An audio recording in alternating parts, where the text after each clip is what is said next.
What's up guys, Ace here from Hammerhead's Garage. Today we're going to be starting on our 2013 trike build.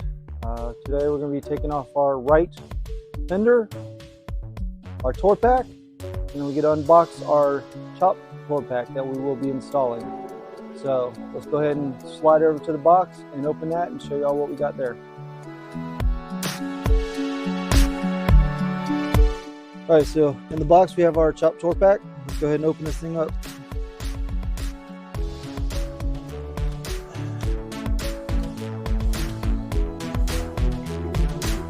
Very carefully open it up. Scratchy thing.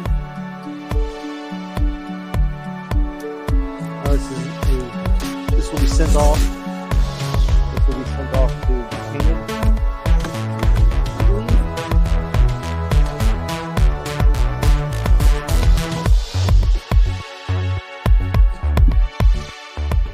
This is our chopped tour pack.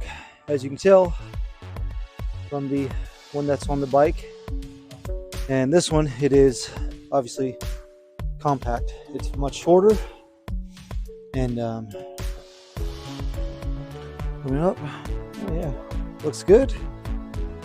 We'll go ahead and get this mocked up on the bike today, see how it looks, get our right rear fender off, and then get that stuff sent off to paint. Let's get started. So the reason we're sending the rear fender off here is because Harley has this adhesion problem with these year models, and we're going to send this off to get it fixed so this doesn't happen anymore. So we'll be repainting the inner fairing here, and then we're going to end up changing this out and painting it, and also we're going to end up painting these pieces here, and we're going to end up getting a whole nother front fender and getting it painted to match.